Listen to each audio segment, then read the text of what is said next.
Direito à literatura, por que o direito necessita da literatura? A gente trabalhou bastante esse texto, esse tema no livro Direito e Literatura, da realidade da ficção à ficção da realidade.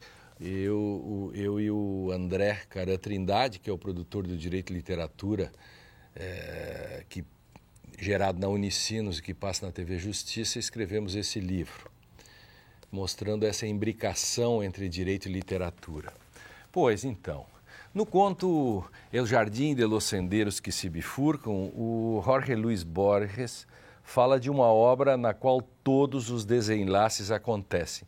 Cada um é o ponto de partida de outras bifurcações. De vez em quando, passados possíveis, o senhor é meu amigo, no outro, meu inimigo. De novos pontos de partida. De novos pontos de partida em que não há respostas antes das perguntas. Quem pretendeu dar todas as respostas de forma antecipada foi o positivismo jurídico do século XIX. E o passar do tempo apenas fez com que as respostas antecipadas mudassem de lugar. Antes, elas estavam na lei vista como regra, norma, geral. Depois, e mais contemporaneamente, peça medida por medida do Shakespeare, em que o personagem vai de um salto da plenipotenciariedade da regra para o império da vontade do intérprete. Observemos como a narrativa de Shakespeare antecipa em quase 200 anos o que vai acontecer nos séculos XIX e seguintes. Eu gosto muito dessa peça. Ou seja, Shakespeare em 1604 antecipa a discussão hermenêutica, que será o centro das preocupações dos juristas do século XIX até os nossos dias. A história da peça Medida por Medida, não me canso de falar dela. Ela se passa em Viena. O duque Vivêncio, em face de um quadro de desordem e corrupção de costumes, ele transfere ao seu amigo Ângelo o governo, simulando tirar um período de férias, em que ele visitaria a Polônia. Sob o novo comando, a guarda prende o jovem Cláudio sob acusação de ter fornicado com Julieta, a sua bela namorada. Incontinente, ele é condenado à morte por Ângelo. Cláudio então pede à sua irmã Isabela para que interceda por ele junto a Ângelo. Isabela busca persuadir Ângelo, mas esse diz que Cláudio é um transgressor da lei e que ela estaria perdendo seu tempo. Diz também que, no contexto dado, a lei não permite vicissitudes idiosincráticas. É ela a palavra do poder. A lei, não eu, condeno seu irmão. Se fosse o meu parente, irmão ou filho, seria o mesmo. Ele morre amanhã. Isabela retorna no dia seguinte e insiste na tese. Ângelo se mantém irredutível. Entretanto, enquanto falava, a concupiscência tomava conta de Ângelo, vendo que por debaixo das vestes de Isabela, ela estava vestida com roupa de noviça, ali havia um belo exemplar da espécie humana. Assim, um instante, aquele Ângelo, poço de virtude, vai transmudar-se, dizendo a Isabela, veja-se que de escravo da lei, que antecipava todas as verdades, Ângelo se transforma em senhor da lei, o proprietário dos sentidos da lei. Dos dois Ângelos, o primeiro ou o segundo? Ou seja, 200 anos antes das críticas de Yering à juíza Pórcia, que está no Mercador de Veneza, também do Shakespeare, outro exemplo de juiz solipsista shakespeariano. Essa discussão já estava posta lá pelo bardo, neste exemplo que é da juíza Pórcia. Eu tenho usado muito essas peças de Shakespeare nas aulas. Já há várias dissertações por mim orientadas que tratam de medida por medida, buscam desvendar esse mistério entre o mito do dado e o lema entre Ângelo I e Ângelo II. Por vezes, as diferentes concepções se anulam, como se nós percorrêssemos a todo momento o caminho entre a postura de Ângelo I e a postura do Ângelo II. Veja-se o papel da literatura. Se historicamente o direito era um instrumento de opressão, contemporaneamente, valioso instrumento, podemos dizer que ele pode ajudar a emancipar as gentes e pode colocar, isso é importante, o direito pode colocar um selo de garantia nas conquistas já feitas. Eu uso aqui uma expressão do jurista Elias Dias. E para essa compreensão, dependemos do galo. Afinal, como diz Gadamer, ser que pode ser compreendido é linguagem. Pois no conto As Ideias do Canário, institucionalização do sentido e ideologia, antes do Linguistic Turn, Machado já nos falava desses limites. Com o realismo machadiano, podemos compreender a noção de imaginário, sim, a noção de imaginário. Eu conto isso rapidamente. Um homem, o senhor Macedo, vê um canário em uma gaiola. Está pendurada numa loja de quinquilharias. Ao indagar em voz alta, responde que ele estava enganado. Ninguém o vendera. O senhor Macedo então perguntou-lhe se não tinha saudade do espaço azul e infinito. E o canário responde, perguntando, aliás, que coisa é essa de azul e infinito? Pequena gaiola de taquara, quadrilonga, pendente de um prego. O canário é o senhor da gaiola que habita e da loja que o cerca. Fora daí tudo é ilusão e mentira. E acrescentou, aliás, o homem da loja, na verdade, o meu criado, servindo-me comida e água todos os dias. Encantado com a cena, o senhor Macedo comprou o canário e uma gaiola nova. Levou-o para sua casa para estudar o canário. E começava a anotar a experiência. Mas 3 semanas depois da entrada do canário na nova casa, o senhor Macedo pediu-lhe que lhe repetisse a definição do mundo. O mundo, respondeu o canário, é um jardim assaz largo, com repuxo no meio, flores e arbustos. Alguma grama, ar claro e um pouco de azul por cima.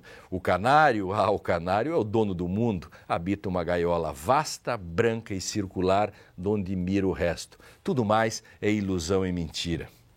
Dias depois o canário fugiu. Triste, o senhor Macedo foi passear na casa de um amigo. Passeando pelo vasto jardim, eis que deu de cara com o canário. Viva, senhor Macedo, por onde o senhor tem andado que desapareceu? O senhor Macedo pediu então que o canário lhe definisse de novo o mundo, já que estava ali a perguntar desse jeito. E o canário disse, o mundo é um espaço infinito e azul, com o sol por cima. Indignado, o senhor Macedo retorquiu-lhe. Sim, o mundo era tudo, inclusive a gaiola e a loja de quinquilharias. Ao que o canário responde, dizendo, que loja? Que gaiola? Estás louco? Pois lendo Machado, Shakespeare, Brecht, para falar somente destes no momento, eu fico com a convicção de que a literatura pode ensinar muito ao direito. Faltam grandes narrativas no direito. A literatura pode humanizar o direito. É este o ponto. Há vários modos de dizer as coisas.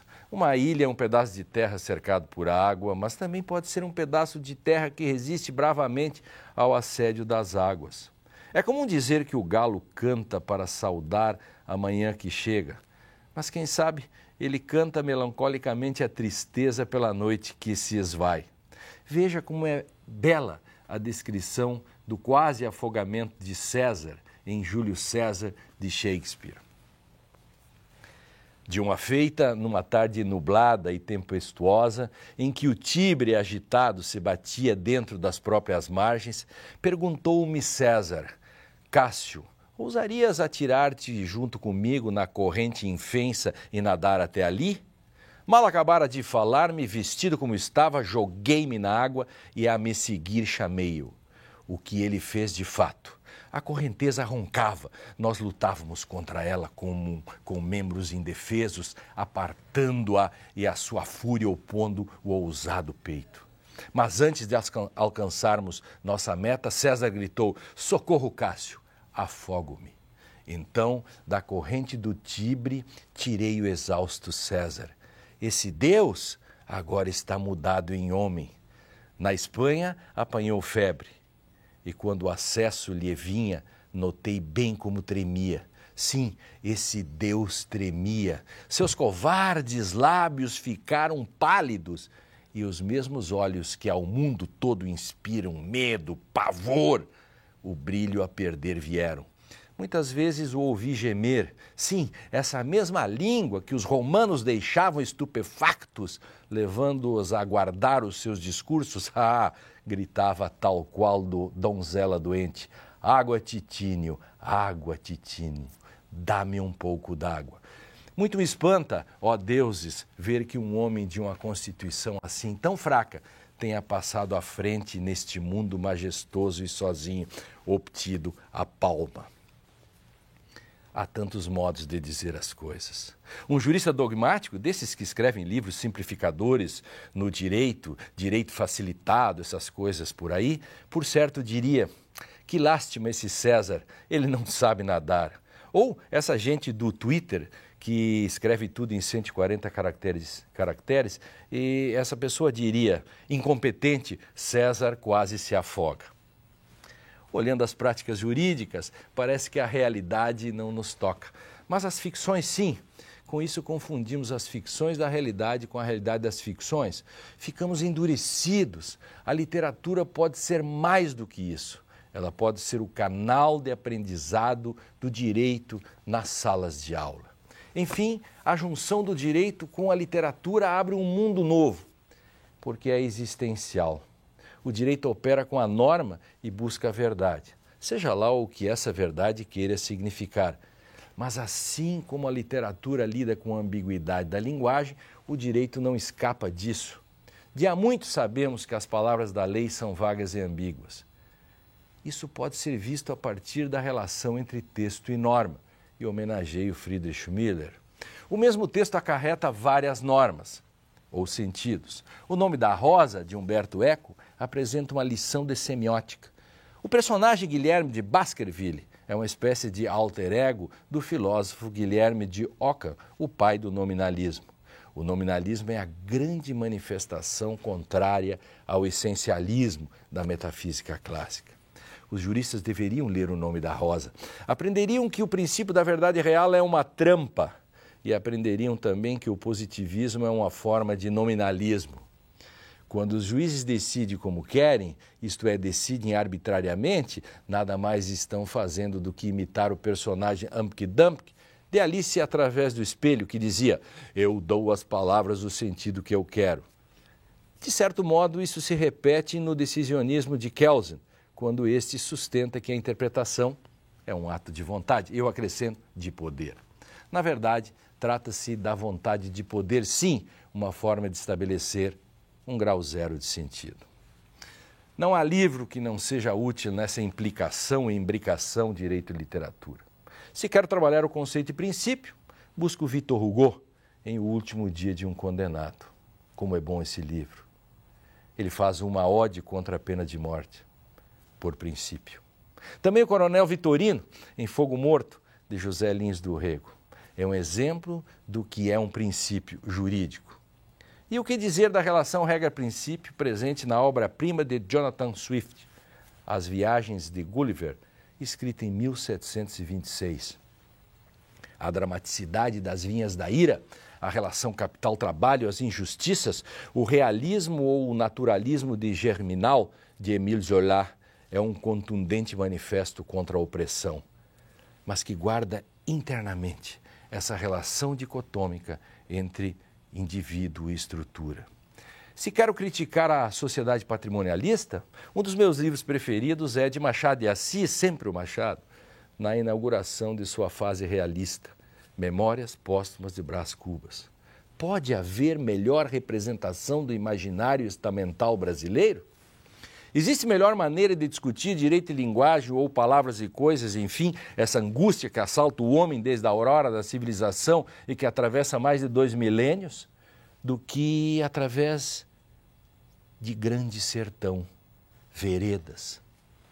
Otelo, de Shakespeare, pode não ter explicitamente uma relação com o direito, mas se queremos saber a diferença entre essencialismo ou o paradigma da metafísica clássica, o que dá no mesmo, e a diferença disso com a modernidade, devemos ler com cuidado e atenção os movimentos de Otelo e Iago. Otelo acredita em verdades intrínsecas, em verdades a priori. Iago não. Há textos em que o direito aparece mais explicitamente, mas também há textos literários e poéticos em que o direito não se deixa ser visto. E a nossa tarefa é desvelá-lo. Portanto, a junção do direito com a literatura é um tesouro jus filosófico, e os livros são conclusivos e inconclusivos, hermenêuticos e dialéticos. Alguns livros vão, por assim dizer, direto no rim do sistema jurídico. Cito de pronto Ilusões Perdidas e o Coronel Chabert, ambos de Honoré de Balzac. A crítica ao sistema judiciário francês do século XIX atravessa o tempo, é atemporal, como aliás deve ser a literatura. Mas deixemos Balzac falar em 1840. Para as galés vão os gatunos que roubam galinhas à noite nos quintais, ao passo que mal ficam uns meses na prisão aqueles que arruinam famílias com falências fraudulentas. Mas esses hipócritas sabem muito bem que, condenando o ladrão de galinhas, mantém a barreira entre pobres e ricos, barreira que, derrubada, provocaria o fim da ordem social. Ao passo que quem cometeu falência fraudulenta, o esperto usurpador de heranças e o banqueiro que destrói um negócio em proveito próprio, só estão fazendo com que a riqueza mude de mãos. Essas são as palavras do padre Herrera ao personagem Lucier em Ilusões Perdidas. O que mudou de lá para cá? Muito pouco.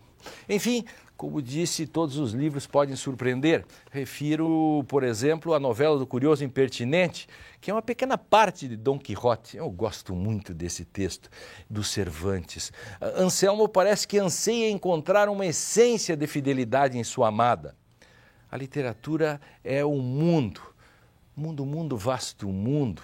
Se eu me chamasse Raimundo, seria uma rima, mas não seria uma solução, como diz Carlos Drummond de Andrade. A partir daí já podemos começar uma discussão sobre a relação entre palavras e coisas. Pensemos em Vidas Secas, de Graciliano Ramos. Como é belo esse texto. Os filhos de Fabiano, quando chegam à cidade e veem todas aquelas coisas, perguntam-se, será que todas essas coisas têm nome? E se essas coisas têm nome, quem deu nome a elas? Essa questão fenomenológica também pode ser encontrada na obra de Gabriel Garcia Marques, 100 anos de solidão, naquela pequena Macondo, metáfora do mundo, as coisas ainda eram tão recentes, tão novas, que para nos dirigirmos a elas, nós ainda tínhamos que apontar com o dedo, porque elas ainda não tinham nome. Quantas coisas no direito os juristas ainda desconhecem? Quantas coisas os juristas apontam com o dedo? Para quantas coisas eles apontam o dedo sem saber do que se trata? Os nomes e as coisas, as palavras e as coisas. Qual é a relação entre as palavras e as coisas? As coisas são como são? Veja-se, nesse sentido, o belo texto de Wallace Stevens, El Hombre de la Guitarra Azul, com o qual Calvo Gonzalez, a quem eu queria aqui homenagear, inaugura um dos textos que compõem o seu livro, O Direito Curvo, da Livraria do Advogado, ao qual eu tive a honra de fazer o pós-fácil. Como os juristas deveriam saber dessas coisas todas? Deveriam saber que nem as coisas são como são e nem as coisas são só porque eu quero que assim sejam. Mas isso é tão antigo, já estava lá na Bíblia. No princípio era o verbo. O primeiro grande livro de filosofia da linguagem foi Crátilo, do Platão. Pela boca de Sócrates, vai discutir essa complexa relação que segue nos angustiando desde a aurora da civilização. Como se dão nome às coisas? Quando uma coisa é. Qual é a magia dessa partícula? Heidegger chega a dizer, perguntando, que tragédia seria para a humanidade se nos fosse tirada essa partícula é. Nesse ritmo, eu não pararia, porque eu posso emendar um livro no outro. Aliás, como diz Humberto Eco, um livro sempre fala de outros livros. Como em Borges, cada um é o ponto de partida de outras bifurcações.